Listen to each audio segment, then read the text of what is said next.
tuned in to the Politics Podcast, your home for St. Louis politics.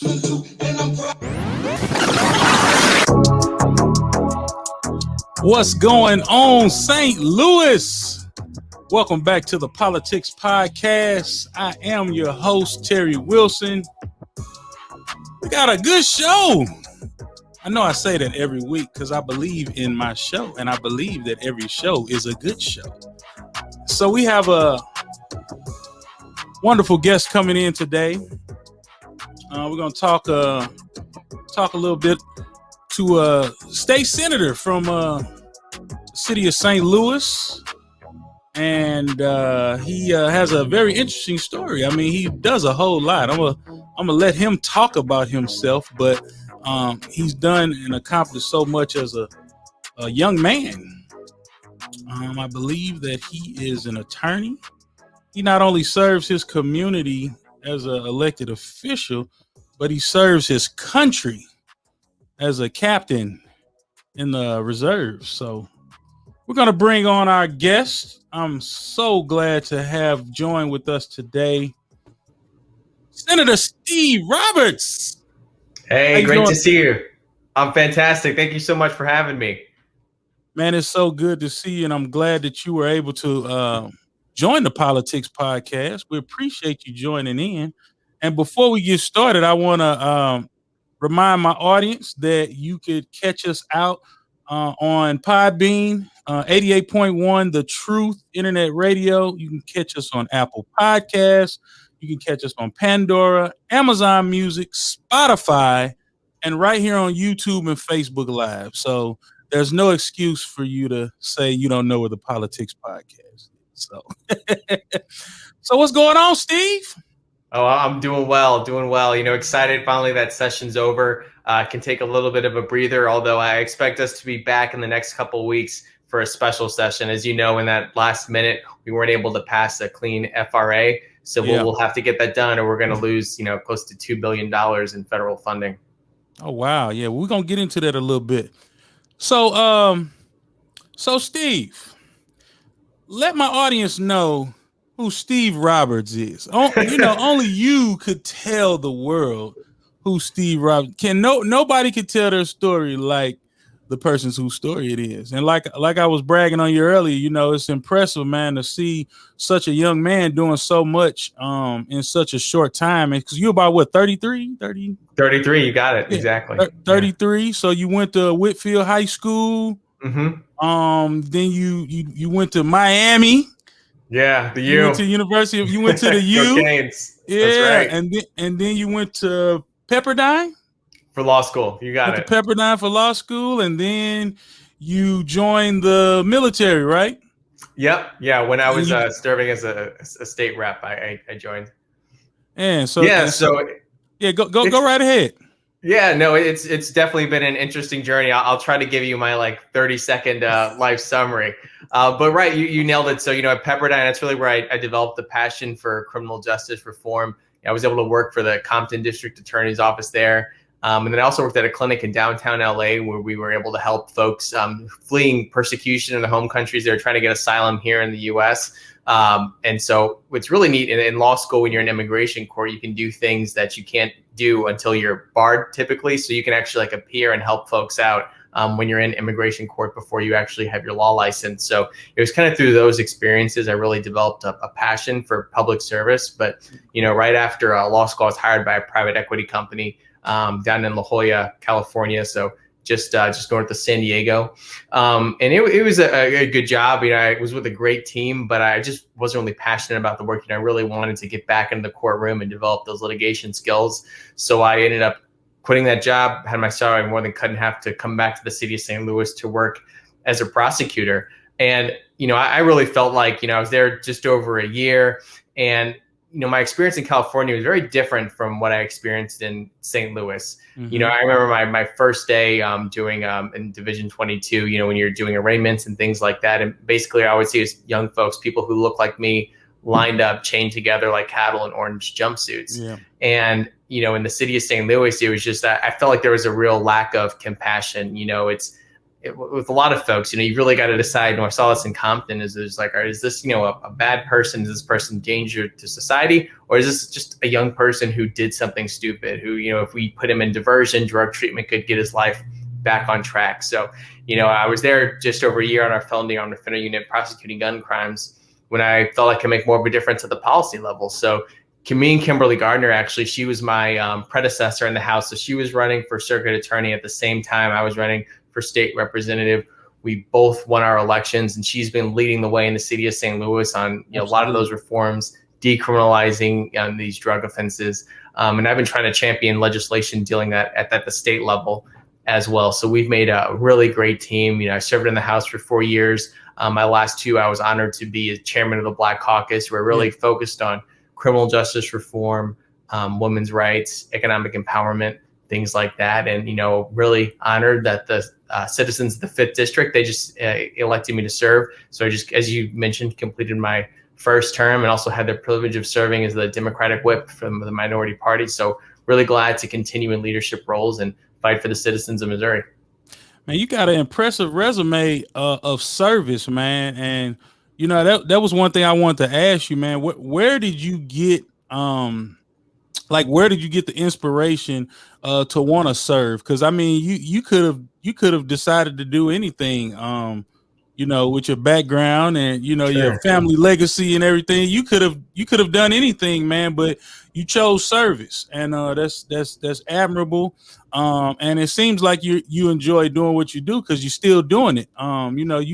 You served in the House and now you're a senator now. So kind of talk to us about where did that passion, where did that service itch come from? Because you, like I told the audience earlier, you're not just serving the community, you serving the country, man. You raised your hand and said, you know what, I want to sign up for the military as well, and you're assuming leadership there because you're a captain. So yes, sir. Honored to do it.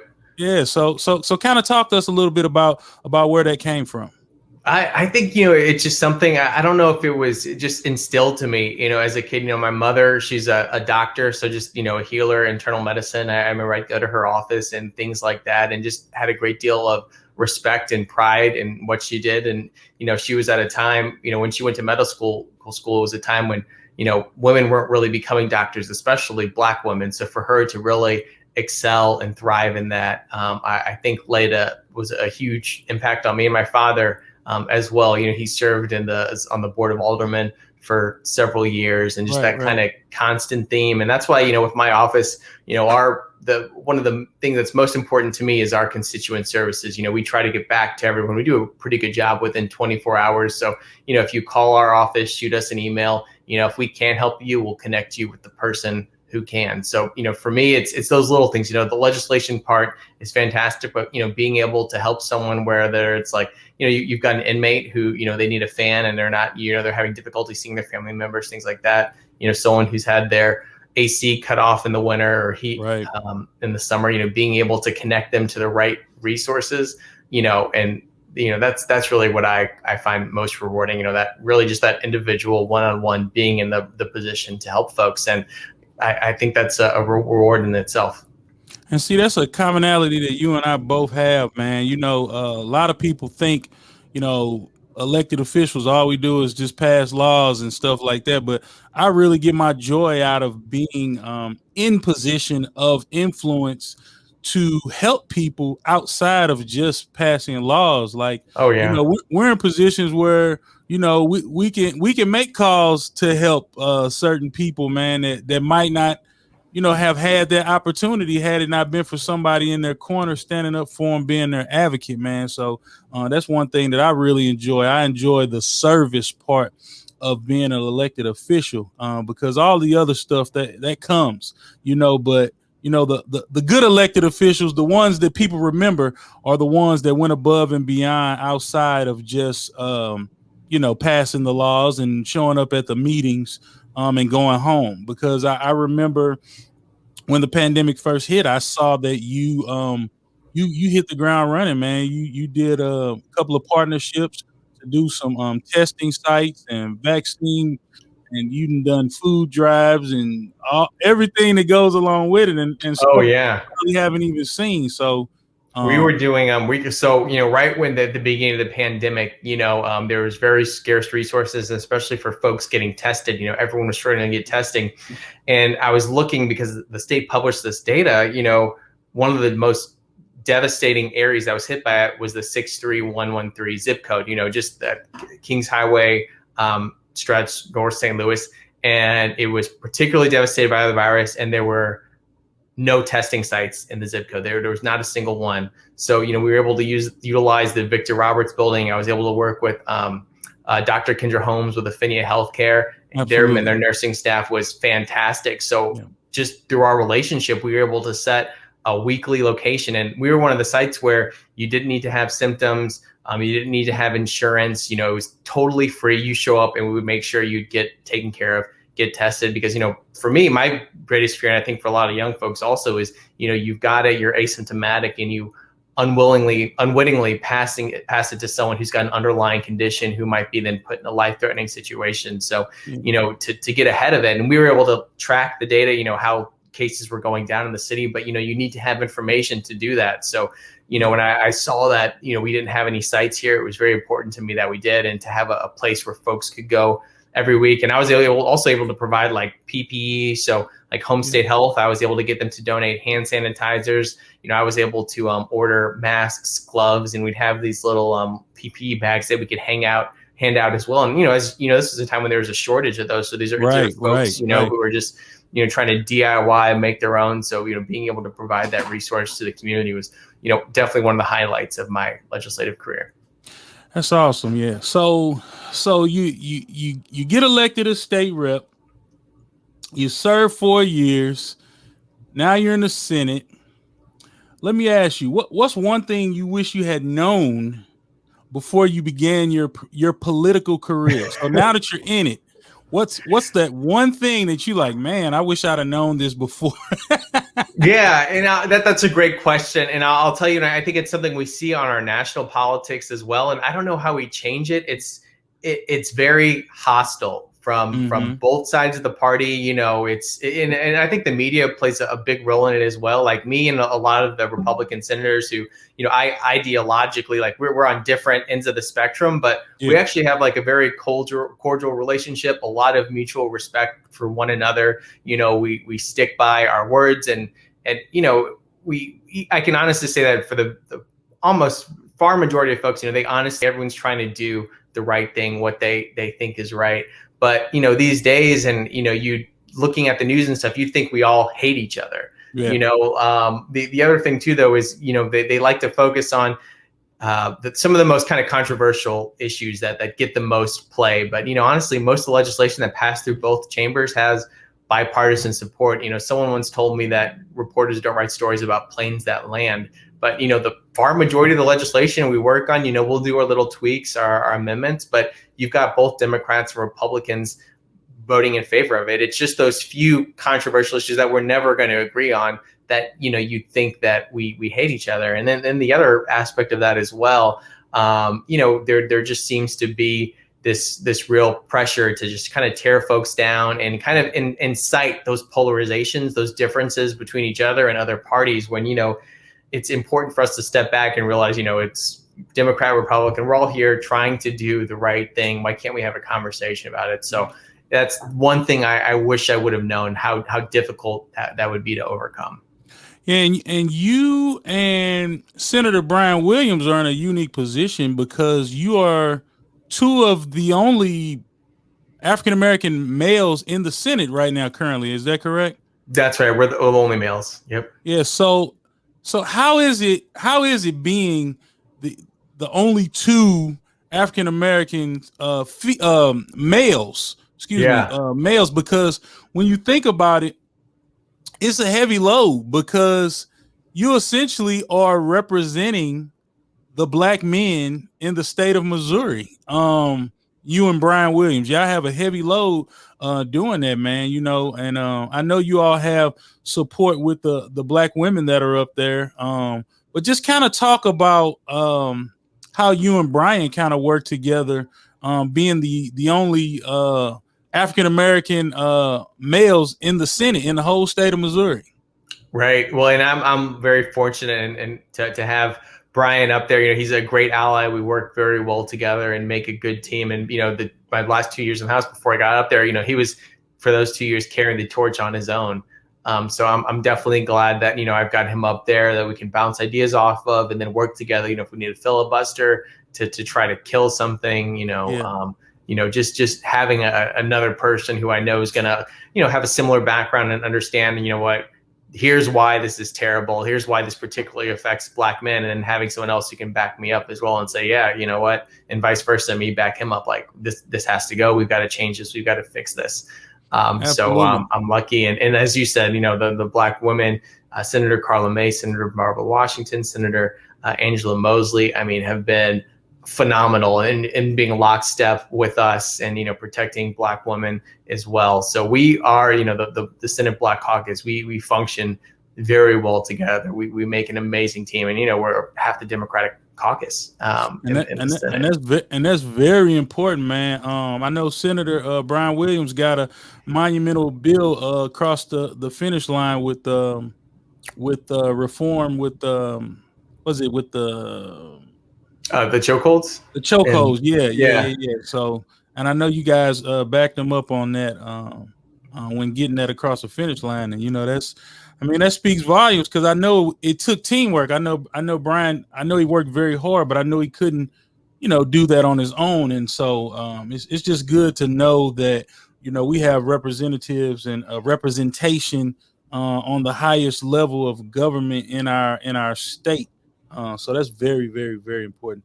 Now let me ask you, what's been your biggest challenge since being elected, and then follow up with that. What did you actually learn from that big challenge? So kind of talk Yeah. to what has been the biggest challenge since being an elected official, because I Sure. think when you got elected you were what 20 what What was 20. that? It would have been like 28, I think. Yeah, yeah, yeah, yeah, yeah. Yeah. So, It would so have been about 5 years ago. you as a young man that has experienced a lot, because you know you went and did your education and got some experience in some real world experiences, but you Sure. jumped right into politics. You know, still as a young man, you know, Yeah. so kind of talk about what your biggest challenge was, and what did you learn from it? Yeah, another great question. Biggest challenge, first thing that comes to mind would just be operating in a super minority. So unlike other states, I mean, Democrats were literally outnumbered about 3 to 1. So, you know, you've got 10 Democrats in the Senate to 24 Republicans, and, you know, similar numbers. I think we're at 48 and 17 in the House now. Mm-hmm. So, you know, being able, when you're just outnumbered and you don't have a Democratic governor as well. I mean, previously, you know, with Nixon, he could veto certain things and they would need Democratic support, or they could try to override a gubernatorial veto. But now that they control the majority of the executive offices and have super majorities in both chambers, it makes it very hard to negotiate and leverage things.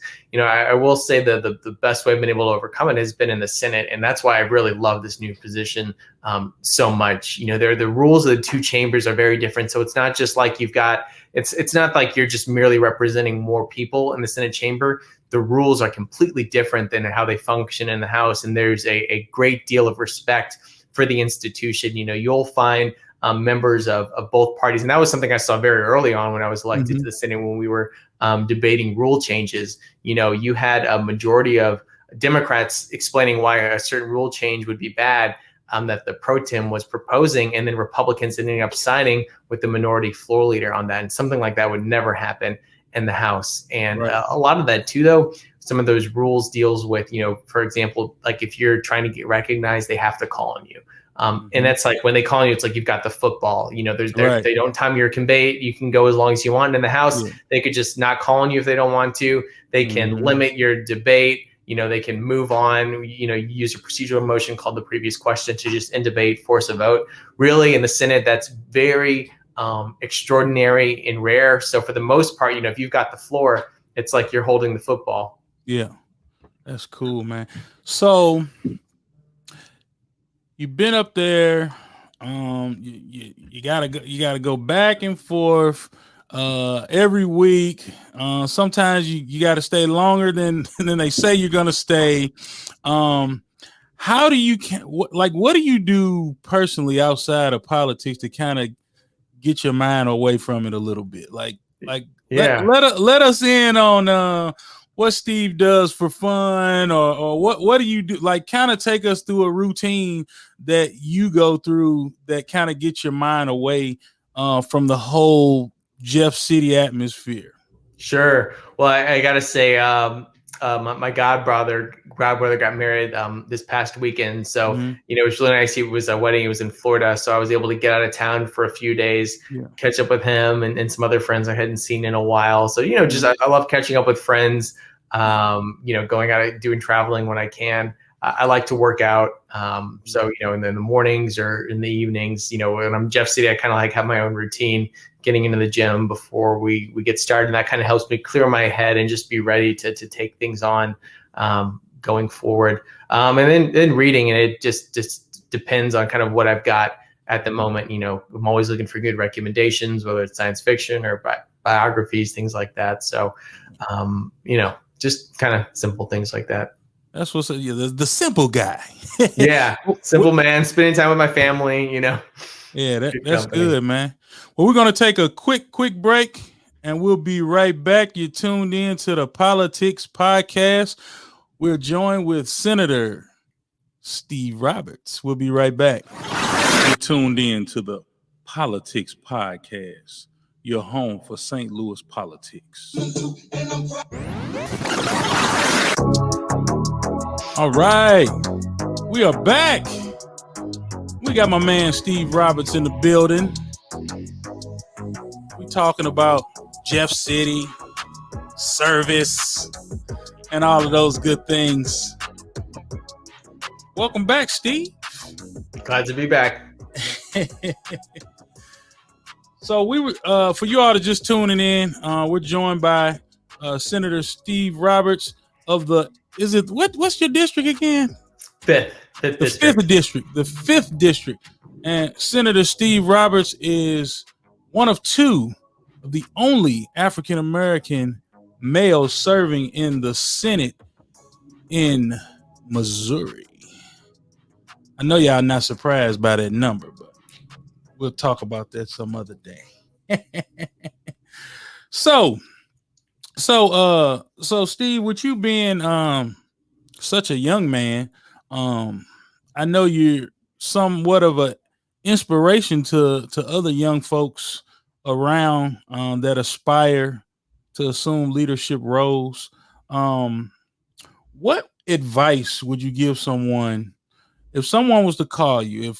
If let's say little Terry called you and said, "Hey, Senator Steve, I want to run for political office." Okay. What advice would you give little Terry? Honestly, I probably tell little Terry, figure out, develop some life experience first. What are you passionate about? And that's gives you, a background for things to focus on in the legislature. So for me, from my law school experiences, from serving our community as a prosecutor, and that's really why I joined the prosecutor's office. I really wanted to see the real issues facing our community and kind of peek behind the curtain, because our prosecutors really have a unique power. You're deciding, all right, am I going to charge this case? Am I going to issue this against this person? Am I going to try to take away their liberty? And you're really able to kind of look at all the facts and circumstances in a way that our public defenders aren't, because they just can't make those types of charging decisions. So for me, when I'm advocating for or against different criminal justice policies, folks that affect like juveniles, their right to counsel, things like that, legislation I worked on in the Senate. I speak from a position of credibility and influence, because I can talk about my life story, things that I've personally witnessed or things that I've seen. So I'd tell little Terry, well, why do you want to run? What are you passionate about it? Can you get some experiences in that area? And then that's the other thing too, though, politics will always be there. If there's something else you wanted to pursue, if you're interested in being in, learning a trade or being an architect, whatever, a lawyer, whatever that thing is, then you're kind of coming in from that work experience, because there's always legislation that's going to affect could affect your industry. And that's one of the things I really love about my job. I've got experts on both sides. So a lot, I'll have the Missouri trial lawyers talking to me, and then the insurance companies coming as well. And I've got the experts on both these issues coming to me, and then I get to make a decision on where I'm going to be at it. So I tell little Terry, find what you're passionate about, learn as much about that as you can, get your, as many life experiences as you can. PoLOUtics will be there for you, and I know you're going to do a great job. So Steve, what are some of the best resources that has helped you along your way in politics? Like, kind of talk about some resources that has helped you be successful and get understanding on a lot of things. Kind of talk to us about what those are. Yeah, well, I'm really fortunate. I've got a great staff. My director of constituent services, give a shout out, Timothy Griffin. My chief of staff, another lawyer, Michael Weaver. They joined the team with me in the Senate, have just been fantastic, and they understand my priorities. Why we're there and why we do what we do. A huge part of that, as I told you earlier, was constituent services. So making sure that when folks contact our office, if we're not able to help them, putting them with the right people who can. I got to tell you, one of the biggest thing, and we've maintained a binder of this now, would be regarding like Department of Revenue. Mm-hmm. So a lot of folks, when the pandemic broke out, they went on unemployment, and a lot of bus drivers, folks like that. There's a provision where, if you're expected to return, you might not be eligible, but you've got these folks who their supervisors saying, no, you're eligible for this unemployment. You're right. You need to apply to it, because we don't know when you're going to come back, because we don't know how long this pandemic's going to be. So you've got folks who are unemployed taking this unemployment, and then they're getting these letters from the Department of Revenue. They're getting liens put on their houses saying, actually, you've got to pay us all this money back. And for some of these folks, it's tens of thousands of dollars. There's no way they could possibly pay that back. And we're dealing with a pandemic. So, I was on the committee, government accountability and fiscal oversight, where we pulled the director in to say, what are you all doing? You said you're going to stop sending folks these letters. These are people who applied in good faith and don't have a way to pay this back. Like, it's not right what you're doing. So, for me to be able to, take down every person's information and get back to them and say, hey, look, here's what we're doing. Or, there's a process. So there's a way to appeal. So what we did is we contacted our liaison with there, and then we started helping folks actually fill out their appeals, challenging what the Department of Labor is saying. So, you're getting this demand letter saying, you owe $10,000, they contact us and say, all right, well, here's how you appeal it. We walk them through the process, we'll submit it and everything, and then we can follow up with them as well. So, my staff, because man, I could, like I said, I have a binder full of these, I would not be able to keep up with all of it on my own. And then our liaisons, and like you were talking about earlier, being able, just as a role as elected officials, being able to, be able to put folks in contact with the right people. Yeah. For all of these executive agencies, we have a legislative liaison who we contact and say, look, with Department of Corrections, whether it be DOR, Department of Labor, there's someone who, if we call, they're going to get back to us. And, having your senator reach out on behalf of a constituent and say, look, I'm watching this. This is important to me. What's going on here? And just being able to kind of run that down for folks has been huge. So I'd say the different department liaisons, our staff, and our Senate staff clerk as well. I mean, it's a great team. I mean, it's really a ship. There's a lot of folks doing things. So legislative research, if I've got an idea, or if I've seen a piece of legislation that's worthwhile in another state that I want to incorporate, having our bipartisan Senate staff kind of help me achieve my goal is a huge, huge asset. So like in the sports world, athletes, they have somebody who they kind of emulate their game after. In politics, who would you say you kind of have taken influence from and kind of, and I know you're your own guy, got your own swag, do your own thing, you're your own person, but kind of share with us who's that politician that you kind of emulate, your style of leadership from. Sure. I'd say Congressman Lacy Clay was a great influence and impact on me, his priorities, and then some of his big wins, like, for example, the NGA side, which is in the 5th senatorial district. I mean, I remember when they were trying to get that out of the state of Missouri. That's like one of the largest military expenditures. I think it's almost $2 billion they're doing to put that in our region. Yeah. Him, kind of understanding, all right, this is important to the district. This is what we need to do, being able to kind of bring back real wins for us. So he's the first person who comes to mind. That's good. That's good. Yeah. Lacy Clay, a good man. I had a lot of dealings with him coming up in politics myself and his dad. So, oh yeah. And his father was just a pioneer. Oh yeah, for sure. And I love his quote. What was it? No permanent friends, no permanent enemies, only permanent interests. And that's something that just always resonated with me as a politician. Like, it's focusing on the goal, serving the community, working with whatever side of the other, whoever you need to do that. But those permanent interests, that's what you need to focus on to accomplish those goals. So, that's something that's kind of always in the back of my mind as I serve. So a lot of people in the public have different myths about positions and power and things we can do. What's one myth of being a senator that you would like to clear up to whoever who might have a myth about being a senator? Has there been any myths that you heard out there that you kind of want to clear up? Because I know serving as a city councilman, man, I mean, people think we the senator, the governor, the mayor, everything. So what's that one common myth that you kind of hear as a senator that you kind of would like to clear up and let everybody know, yeah, that's a myth? Oh man, let me think.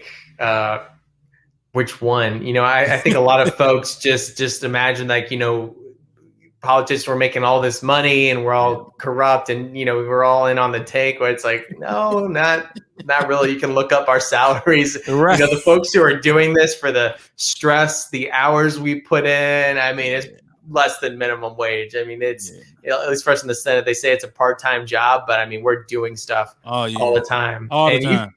Probably follow, some of we've got these filibusters that go to 4 or 5 o'clock in the morning. Yeah. We're up all night just to wake up early and do it again. So, it's, folks are doing this because it's a calling. It's a passion for the most part. I'm not going to say everyone, but for, basically everybody I work with, they could be doing other things, they could be, focused on making money, starting their businesses, taking care of their families. And I think the other things folks don't recognize is what a sacrifice it is, especially at the state level.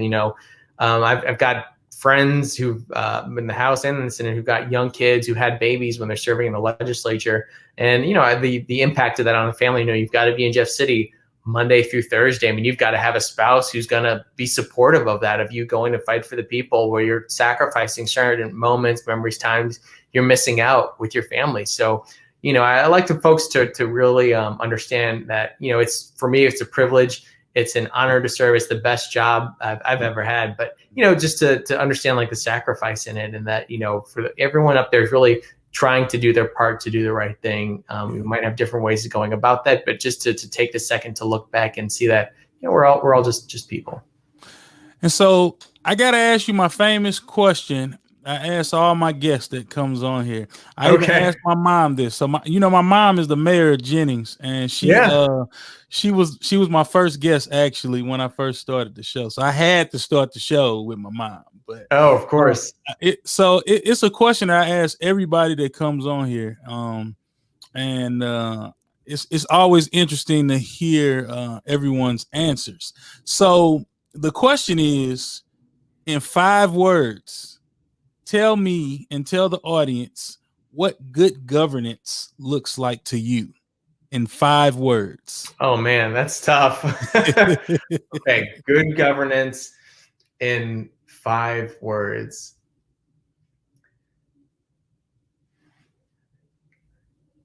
Okay, I got it in 3. Okay. Having the right leadership. Whatever the situation. I've worked under good leaders. I've worked under bad leaders. I've worked under indifferent leaders, hateful people. I've seen the gambit from my also experiences, from my professional career, and who your leadership is really will shape the trajectory of whatever department, what other caucus you're in. I'm really glad our Senate minority leader, JJ Rizzo out of Kansas City. He's been doing a fantastic job of guiding us, operating in a super minority. So, you need to have the right people at the helm, to have the vision, to take that risk, to say, all right, you know what, whether this succeeds or fails, like, it's on me. Here's the direction I want the team to go in. And, you got to have the right leaders as well, folks who are willing to put the group's interests ahead of their own. When I was chairman of the Black Caucus in the House, my focus shifted from, all right, let me get my bills done, to, all right, I've got 20 members. I need to make sure that their bills are moving forward, that they're getting hearings. It became all about them, the group, and the caucus. And I'm really proud, when I was chairman, we had more Black Caucus bills move than I think any other legislature, any term that I've been there. And from what I've heard, like over the last 10 years. So, being able to set up weekly meetings with the speaker's office, meetings with the governor's office, being able to kind of start that and help folks get their priorities met. So I think good governance starts with the right leadership. Hey, leadership matters, brother. I mean, and you can see, I served on a Jennings school board for 10 years, just recently retired, and I'm excited about it. But one thing I learned serving on the school board is it starts at the top, man. When I first got on the board, I mean, we wasn't doing so hot, but Jennings is the school district that's talked about. We've been up to the Capitol quite a few times, being recognized. And when we changed the leadership in our district, that's when you saw a huge difference, man. I had an interview a few weeks ago with former Representative Tommy Pearson, and that was one thing that we talked about. If we're going to move St. Louis, if we're going to move Missouri forward, St. Louis first, but Missouri, period, we have to get out of the habit of electing second string leaders. And I think we do a horrible job. It's like a popularity contest versus the most qualified, the person is going to get the job done. And at the end of the day, you have to win the election to do all those things that you set out to do. But as a community, as an electorate, we have to stop sending our second streams into the game and start elevating our starters. So sure. Yeah, so let me ask you before we get out of here, because we're coming down to the end of the show shortly, but what's one thing you hope to accomplish, man, before leaving the Senate? I know you served in the House for 4 years, but what's that one burning thing that you said, this is what I want to accomplish before I leave? What's that thing? It could be two things, share with us.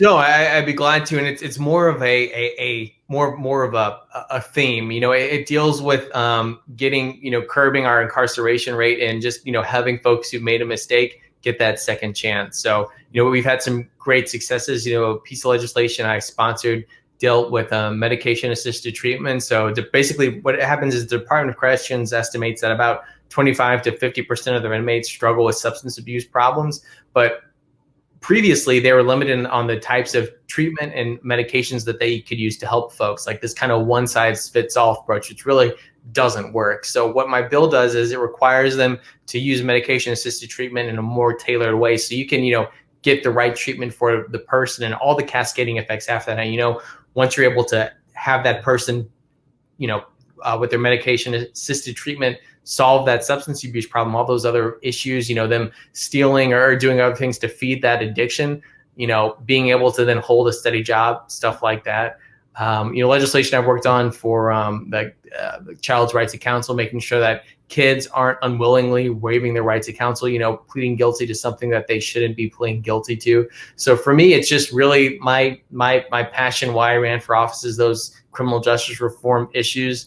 Decriminalizing possession cases, things like that. As once you have a felony conviction on your record, you can legally discriminate against in your employment, your housing. They can straight up say you can't stay here because you're a felon. When you're on probation, losing the right to vote, things like that. So there's countless things that can be done. So it's a long way, but each session, if I can just keep moving the ball forward, like the medication assisted treatment, child right to counsel, like those are victories for me. So it's one of those things where, you know what, if I'm able to get some of those reforms done each session, then that's successful. Or in the alternative, stopping bad things. You know, a lot of it is defense. You know, just this past year, there was some legislation where they were trying to increase the amount that the police could hold you from 24 to 48 hours, so nearly doubling it. And their argument is, well, you know, if it's a serious crime or if it's criminal or something, you know, we just want to, you know, be able to hold them for a longer time to make more, you know, to consider whether we need to issue these charges or not. Well, you know, since we've been a state, you know, 24 hours has worked out fine. You know, we've got more technology, things like that. Why would you need to hold someone for more? And really, my concern is, you know, you've got a kid who's scared. You know, they can hold him now from 1 day, but to 2 days now, you know, his parents don't know where he's at. You know, he doesn't know what's going on, and they're just keeping him confined. You know, my concern is, you know, you've got that innocent person who says something maybe they shouldn't have, or scared, or admits to something that they didn't do just because they want to go home and see their parents. So, you know, we were able to stop that this year. So being able to stop bad legislation is just as important. And so we talked earlier about how it's difficult in Jeff City because the Democrats in the super duper minority. In your opinion, and I know you served in leadership as the Black Caucus chair. What do you think Democrats need to do in Missouri to win back some of those seats that we used to previously have? I know redistricting's coming up, but do you think the Democratic message needs to get stronger? Like, what do you think we need to do as a party to basically get stronger in the state? Because obviously in St. Louis and Kansas City, we're strong. You know, Democrats control you know, the city, the county, you know, all of those different positions. But and right now we have a nice Democrat majority on a national level as well. But what do you think Democrats need to do in Missouri to kind of win back those seats, or at least bring it a little more closer than what it is? I know we flipped maybe 1 or 2 seats in the House. But yeah, kind of talk in your opinion, you know. Yeah, and that's the multi-million-dollar question. In my opinion, what it comes down to is we need to find candidates who are very reflective of those districts. You know, the party can't try to, you know, go to someone's door and drag them to where they're at. You know, you got to meet people where they are. You know, you're not going to convince someone to say, hey, look, we're a Democratic Party. Here's where we are. Like, you know what, you don't agree with us, but you need to feel how we feel about this. We need to meet people where they're at. We need to find candidates who really, you know, are true to our democratic values, but understand their local communities and are able to meet people where they're at, you know? Yeah. So I think we've got to vet candidates who are just, you know, representative of their districts. And, you know, for example, guns is a big issue, you know, and in the city of St. Louis, you know, we want more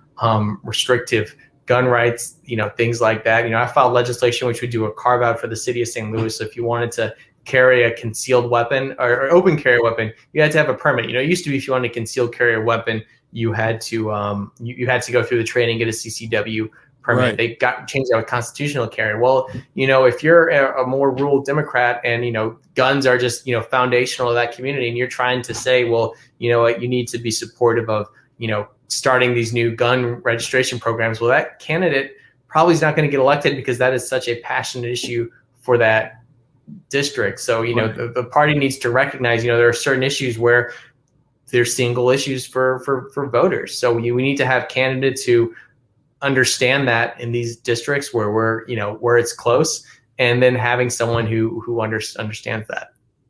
And, you know, we of course, you know, we have the first ever African American chairman of the state Democratic Party, Michael Butler. Yeah. I don't know. You know, I'm a committee man as well, and so I've been working closely with the state party now and the county.